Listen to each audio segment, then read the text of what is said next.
Hi, I'm Terry White for Havel Scissors. I'm going to show you a little Artistic Scissors Pocket project. In my notebook you can see my drawing, which was the original concept for this project. My intention was to use the scissors themselves as the pattern to trace for my applique. Here's the pattern that I've drafted for this project, and you'll find the drawing and templates and project instructions on Havel Scissors website. Here are the front and back pieces of my pocket. They've been cut out and fused to the lining fabric. Here are the individual applique pieces, and I use a piece of fusible paperback web, and what you can see, I've started tracing it already, and I'll use a pencil, and if you have a hard time following a line just right, you can do little dash marks. You can also use a color pencil if you want.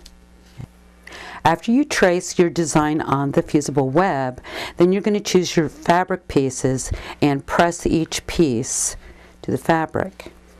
Now, if I'm going to be cutting something with a hole in it, I'll cut the hole out first.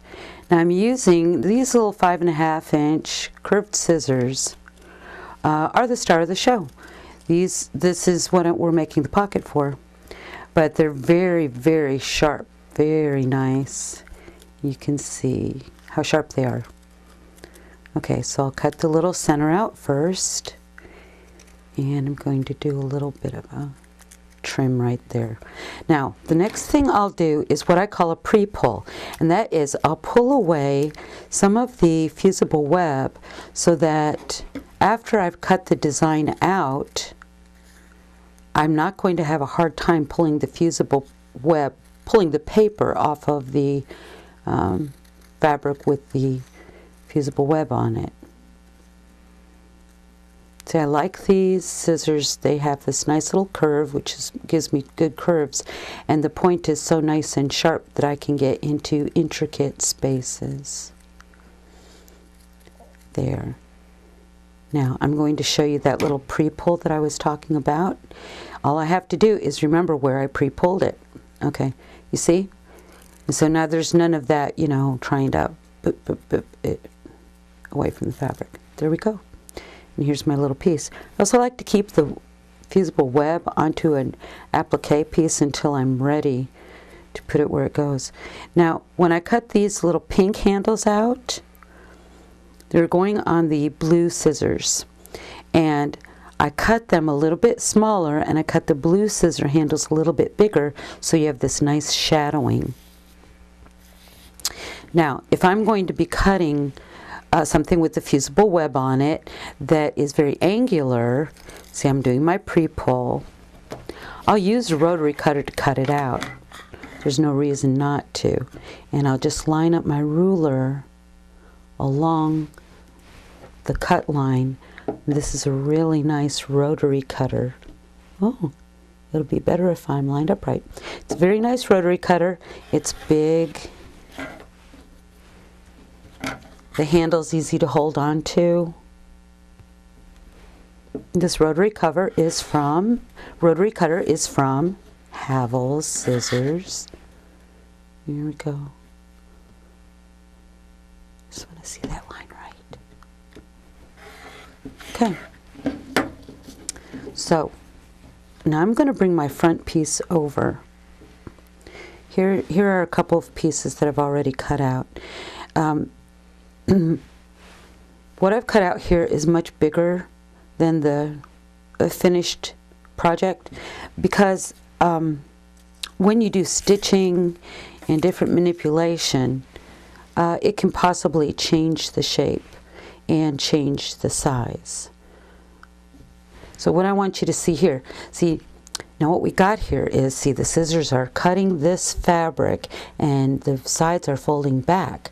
So I used a stripe to really show you how when you put your design on the fabric itself, you're going to want to kind of go on a bias. These are two different fabrics. This one's lighter than this, but with the same design. Okay? All right, now you're going to want to look at your design. In this case, I've got one finished here, as to how to place all your pieces. And so the scissors are going to go down right here, and you can see that this one piece is going to overlap the scissors. So let's see, how did I do that? I'm going to scoot the scissors back up in here. Okay, there we go. So what you have here is you've got this little blue, really brilliant blue silhouette of scissors, and they help define, that blue helps define the differentiation in the handles. I got that wrong. Here we go. The handles from the background fabric. Isn't that fun?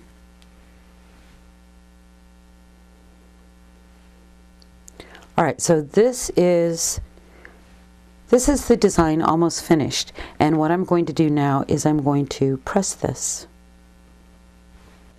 So my next step would be to do some stitching or to add some paint, fabric paint along the edges of these pieces. And then after that, I'm going to cut the shape.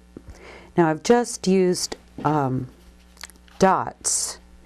I line my ruler up on the dots to cut the shape.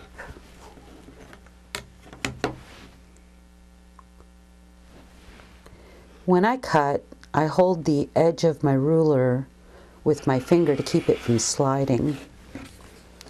And I angle my rotary cutter in a little bit. And that gives me really good control. And I cut. This is a really nice big rotary cutter, so it's get big swoops. Cut with big swoops. And of course, always remember to close up your rotary cutter when not in use. Right, now I'm going to lay, this is my back, and I'm going to lay it underneath, and I'm going to cut it with the top piece.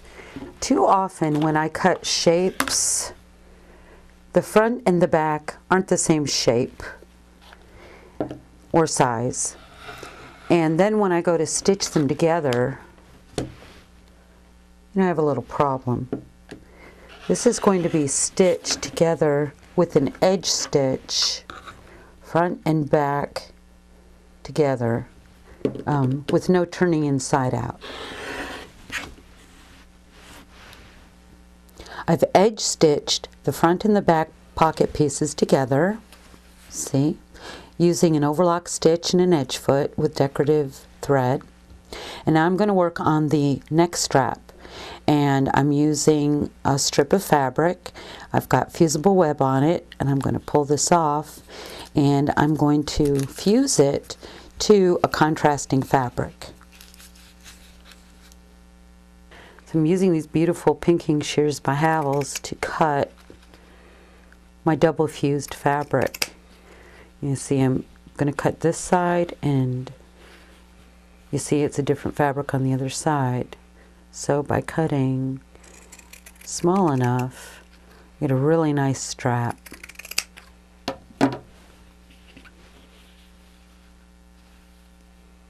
So after fusing the two pieces together, I used pinking shears to cut the shape, and then I bar tacked it to the top of the pocket. So here is my little artistic scissors pocket with my scissors inside, and I hope you've enjoyed this project. This is Terry White for Havel's Scissors.